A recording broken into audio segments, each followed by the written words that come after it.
আসসালামু আলাইকুম। পুরানো খাবারকে একটা নতুন চেহারা দেওয়ার চেষ্টা করেছি, নতুন স্বাদে। এটা আমি প্রায় করি। আর আসলে হয় কি, গরুর মাংসটা যতই জাল দেওয়া হয় ততই মজা লাগে। কিন্তু মুরগির মাংসটা ২ কি ৩ বার জাল হলেই আগের মতো মজাটা আর থাকে না। তখন খাবারটা মানে আমরা অপচয় হবে দেখে তো খাই জোর করে, কিন্তু অত মজা নিয়ে খাই না। তো আমি যেটা করি সেটা হচ্ছে, আমি আমার বাসায় খিচুড়ি সবসময় খুব হিট থাকে। সবাই খুব পছন্দ করে, আমার ছেলে, মেয়ে, আমার জামাই। তো আমি এরকম গরুর মাংস বেশি পোড়ানো হলে বা মুরগির মাংস ২-৩ টা জালের পর যখন দেখছি আর খাওয়া হচ্ছে না, তখন আমি এরকম ডাল চাল মিশিয়ে একটা খিচুড়ির মতো রান্না করে ফেলি, এবং এই খিচুড়িটা আমি ঝরঝরা করি না, একটু নরম নরম করি।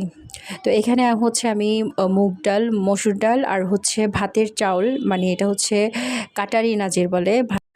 তো এই চাউলটা ব্যবহার করেছি।